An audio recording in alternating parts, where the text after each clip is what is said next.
Capítulo 4. Lição 3. Cuide de seus negócios.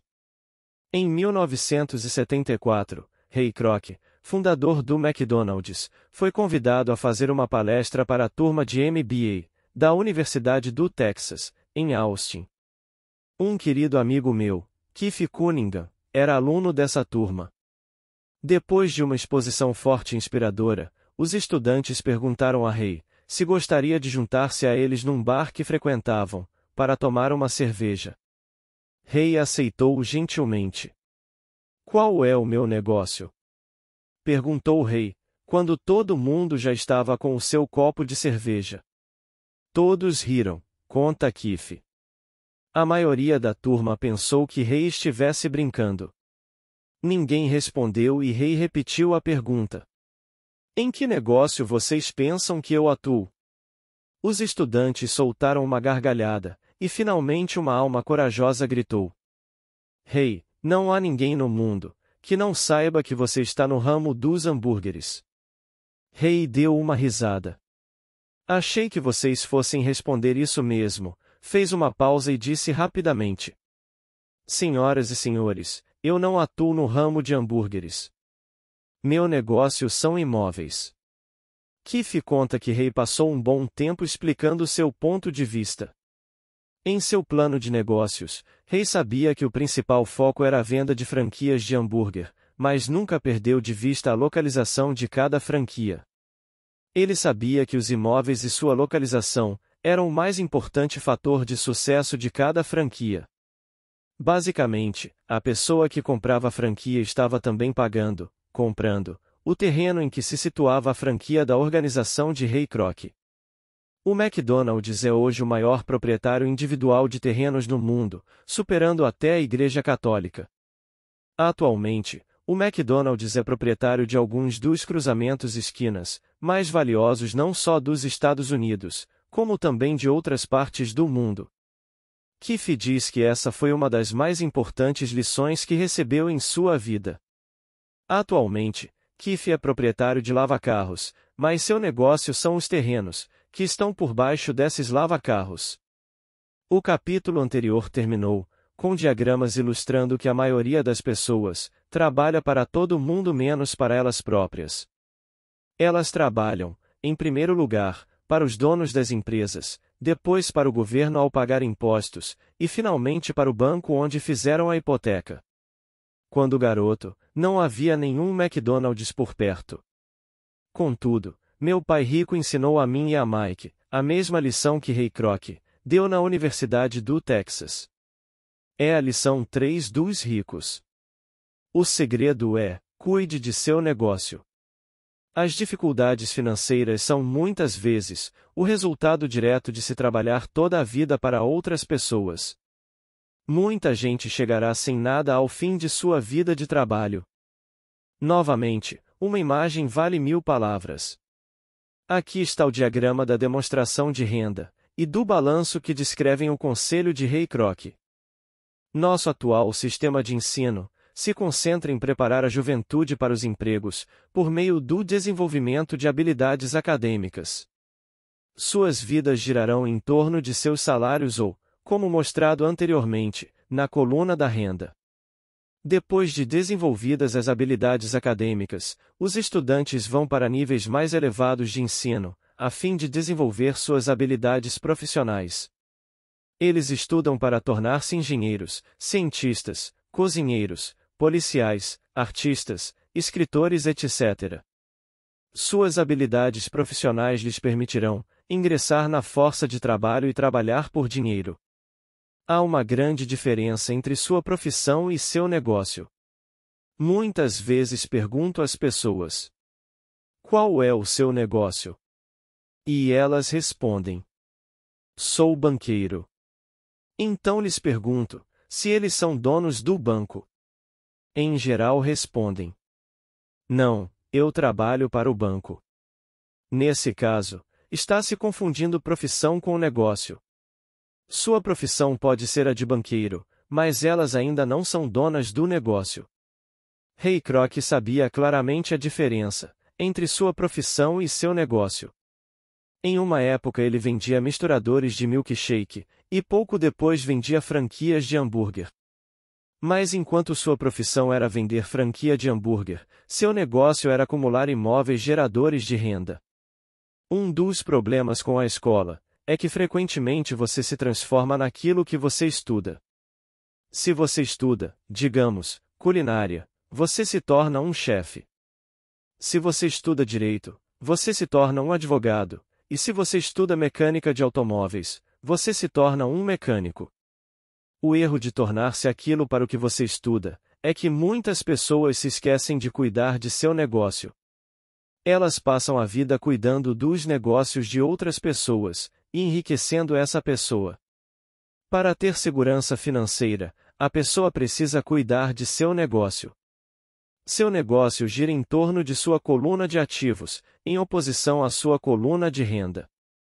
Como dito anteriormente, a regra número 1 é conhecer a diferença entre um ativo e um passivo, e comprar ativos. Os ricos se concentram em sua coluna de ativos, enquanto os demais se preocupam com sua demonstração de renda. É por isso que ouvimos com tanta frequência: preciso de um aumento. Se pelo menos conseguisse uma promoção. Vou voltar a estudar para poder procurar um emprego melhor. Vou fazer hora extra. Quem sabe consigo mais um emprego. Vou me demitir em 2 semanas, encontrei um emprego com salário melhor. Em alguns círculos, estas são ideias sensatas. Contudo, se prestar atenção em Ray Kroc, verá que ainda não está cuidando de seu negócio. Essas ideias todas ainda focam a coluna da renda, e só ajudarão a pessoa a ter mais segurança financeira, se o dinheiro adicional for utilizado na aquisição de ativos geradores de renda. A principal razão pela qual pobres e classe média são conservadores, do ponto de vista financeiro, o que quer dizer não posso me arriscar, é que eles não têm um embasamento financeiro. Apenas agarram-se a seus empregos. Fazem o que é seguro. Quando o corte de pessoal se tornou a coisa a ser feita, milhões de trabalhadores descobriram que seu chamado maior ativo, sua residência, os estava comendo vivos. Seu ativo, chamado de casa, ainda lhes custava dinheiro a cada mês. Seu carro, outro ativo, os devorava. Os tacos de golfe guardados na garagem, e que tinham custado o cifrão 1.000 já não valiam isso. Sem segurança no emprego, não tinham nada a que recorrer. O que eles pensavam que eram ativos, não os podia ajudar a sobreviver em uma época de crise financeira. Imagino que todos nós já tenhamos preenchido uma ficha de cadastro para solicitar um financiamento bancário, para comprar um imóvel ou um automóvel. É bem interessante olhar para o item patrimônio líquido. É interessante porque é isso que os bancos e as práticas contábeis aceitam como ativo de uma pessoa. Certo dia, minha posição financeira não parecia muito boa para obter um crédito, de modo que incluí meus tacos de golfe, minha coleção de arte, livros, aparelho de som, televisão, ternos Armani, relógios de pulso, sapatos e outros objetos pessoais, a fim de aumentar o montante da coluna dos ativos.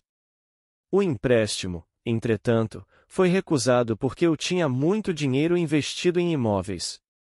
Os responsáveis pela concessão de empréstimos não gostaram do fato de eu obter uma parte tão grande de minha renda, com apartamentos alugados. Eles queriam saber por que eu não tinha um emprego normal, com um salário. Eles não questionaram os ternos Armani, os tacos de golfe ou a coleção de arte. A vida, às vezes, é dura para quem não se encaixa no perfil padrão.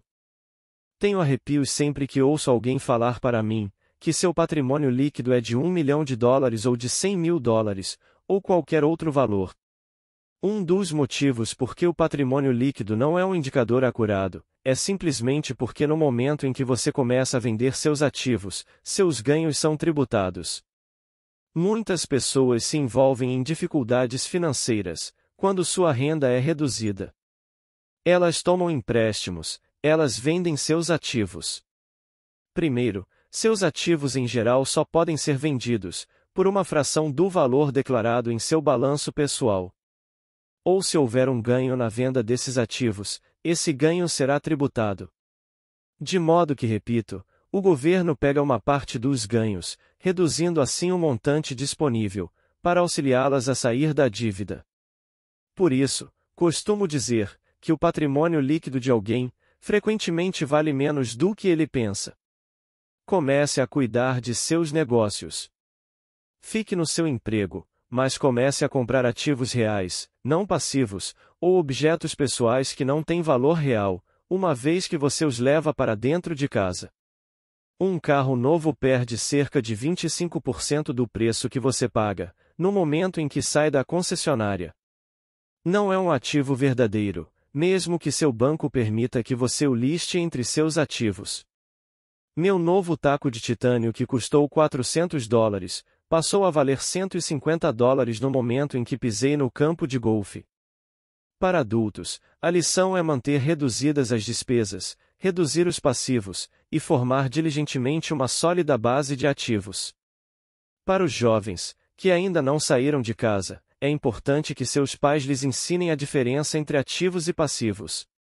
Faça com que seus filhos comecem a construir uma firme base de ativos antes que saiam de casa, casem, comprem casa, tenham filhos e se encontrem em uma situação financeira difícil, agarrando-se a um emprego, e comprando tudo a crédito. Vejo muitos jovens casarem, e se verem aprisionados em um estilo de vida, que não lhes permite sair do atoleiro das dívidas, durante a maior parte dos anos de trabalho.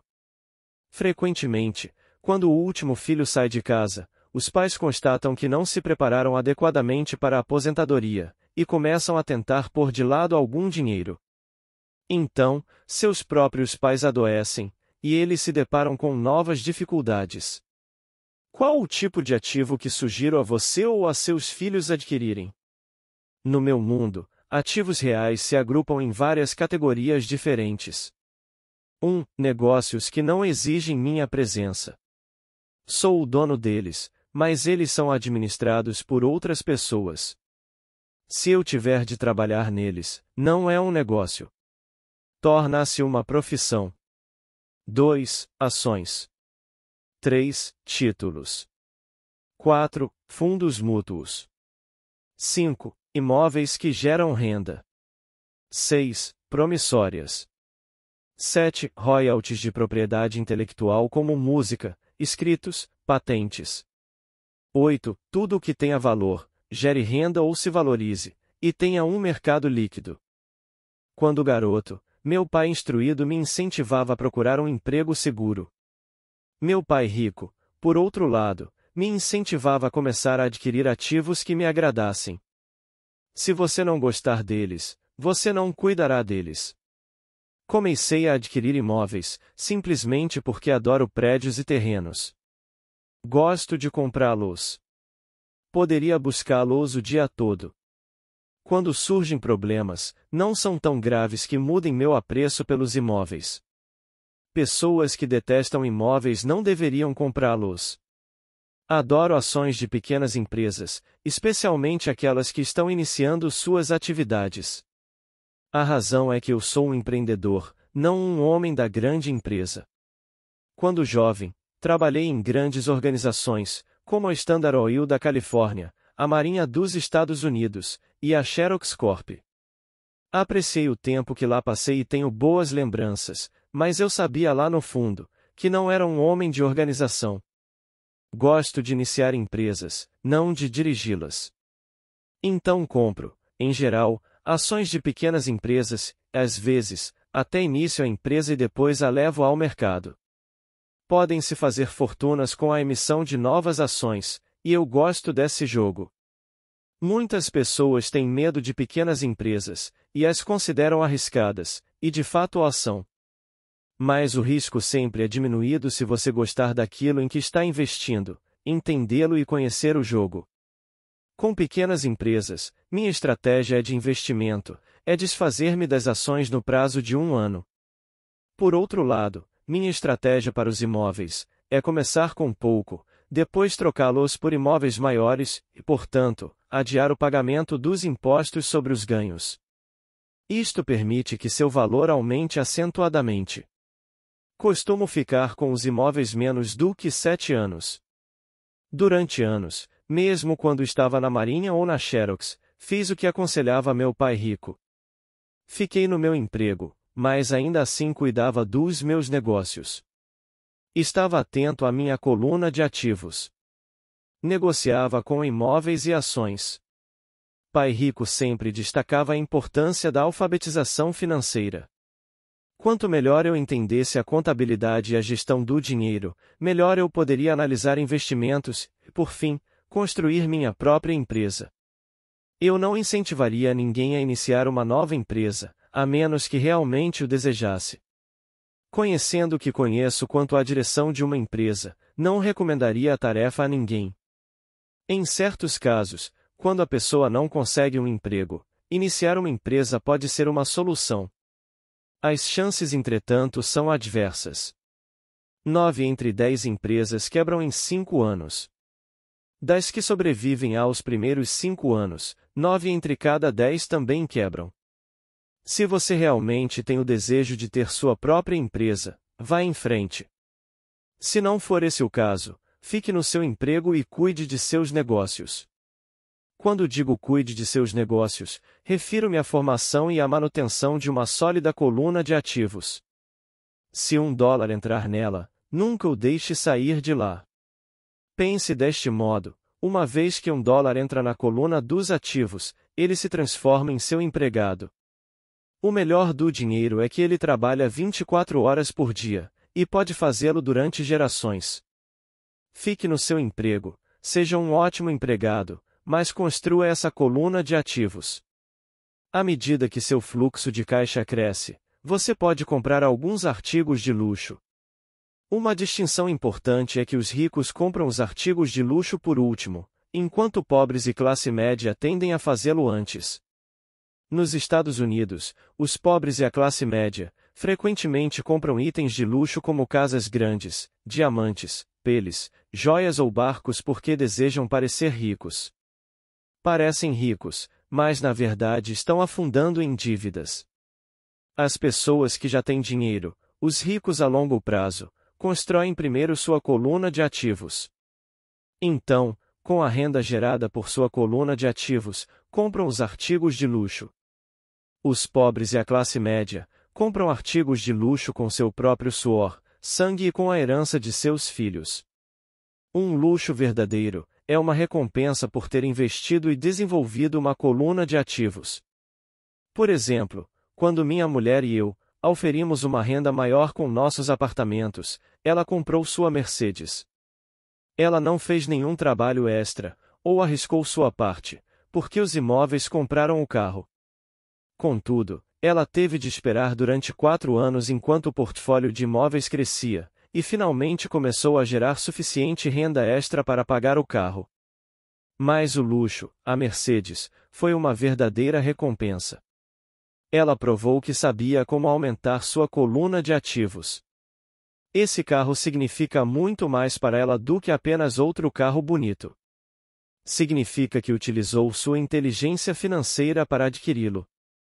O que muita gente faz é comprar compulsivamente um carro ou outro bem de luxo a crédito. Podem estar se sentindo entediadas e desejam apenas um brinquedo novo. Comprar um luxo a crédito leva alguém, mais cedo ou mais tarde, a se ressentir desse luxo, porque o endividamento se torna um ônus financeiro. Depois que você dedicou seu tempo e investiu em seus negócios, está pronto para acrescentar o toque mágico, o maior segredo dos ricos. O segredo que põe os ricos muito à frente da multidão.